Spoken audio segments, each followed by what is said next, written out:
Well, welcome to another episode of Kevin Runs Lean, my personal startup journal. Today I'm going to talk to you a little bit about how I've used CraigsList for some early customer discovery.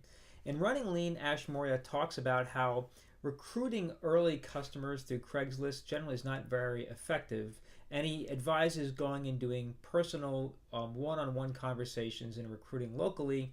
And for the most part, I agree with him. I did want to talk about a particular instance where I found that it was pretty useful for me. Let me first talk about some of the advantages of CraigsList.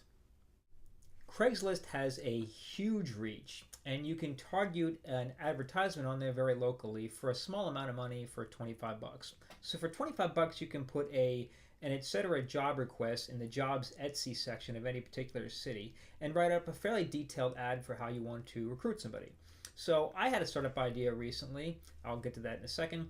And I used it to put an ad on a Craigslist for $25. I offered to give people a $35 Amazon gift card if they would spend 30 minutes on the phone with me hearing about a new product idea and giving me feedback. So the idea I had was to develop a data-driven web application tool to help consumers who have high deductible healthcare plans manage their health savings accounts associated with these plans. So it was fairly early on. I was told by a couple of people in the industry that this would be an emerging need. I wanted to figure out, was there anything at all? In other words, was there any kind of signal from the marketplace I could get that would indicate whether or not this particular product had any life? So I recruited people on Craigslist to test this concept. One of the advantages of using Craigslist is it allows you to very quickly get out to a big audience of people and put the onus on the people you're paying to do some of the scheduling and management and response issues. This can be extremely tedious if you're just working your own personal network trying to get face-to-face meeting setups. What I got back was a very strong negative signal from the marketplace that effectively there was no problem. And what I thought was a problem would only be a problem for people like me and not for most people who have these type of accounts.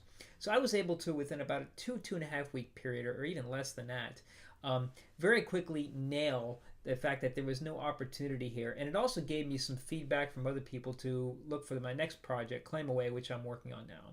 So in summary, a lot of good things about Craigslist. I think it's most useful for using to get a strong initial negative signal on something. It has a number of big limitations that I'll talk about in a subsequent video. Thank you.